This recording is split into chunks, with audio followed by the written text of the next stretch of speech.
Are there stroke guidelines for long-term patient management after discharge? Yes, there are established stroke guidelines specifically addressing long-term patient management after hospital discharge.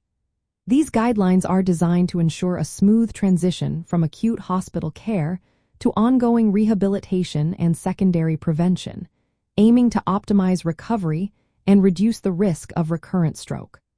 One key element of these guidelines is discharge planning and rehabilitation assessment. Before discharge, all stroke patients should undergo a formal rehabilitation needs assessment by a multidisciplinary team. This team includes occupational therapists, physical therapists, speech-language therapists, nurses, social workers, and physicians. This assessment helps determine the appropriate post-acute care setting and level of rehabilitation intensity. Options may include inpatient rehabilitation facilities, skilled nursing facilities, outpatient rehabilitation, or home health care.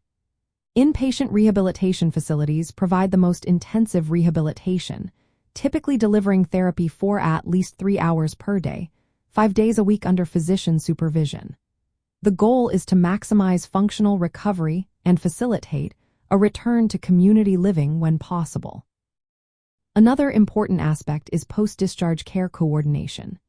Guidelines emphasize the importance of coordinated care involving rehabilitation professionals, primary care providers, neurologists, and other specialists. This coordination helps monitor progress, manage complications, and adjust therapies as needed.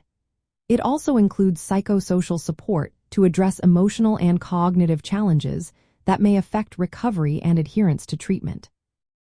Long-term management guidelines strongly recommend adherence to prescribed medications to reduce the risk of recurrent stroke.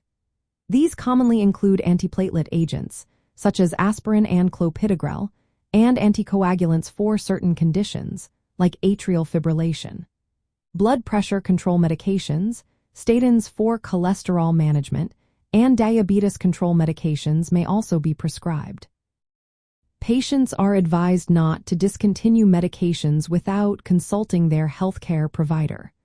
Regular monitoring, such as blood tests for warfarin therapy, is also part of ongoing care. Lifestyle and symptom management are also crucial. Patients are encouraged to adopt healthy lifestyle changes, including diet modification, physical activity, smoking cessation, and managing bowel and bladder function, which can be affected by stroke. Practical advice on establishing routines, such as bowel care timing and hydration, is part of comprehensive discharge instructions. Some clinical guidelines propose standardized discharge screening, assessment, and follow-up protocols to ensure continuity of care and reduce gaps between hospital discharge and outpatient management. These protocols aim to improve outcomes by providing clear pathways for patient monitoring and timely intervention if complications arise. In summary, authoritative stroke guidelines provide detailed frameworks for long-term management after discharge, covering rehabilitation, medication adherence, secondary prevention, lifestyle modifications, and coordinated follow-up care. These guidelines are based on current scientific consensus and are intended to support healthcare professionals in delivering comprehensive, patient-centered stroke care beyond the acute phase.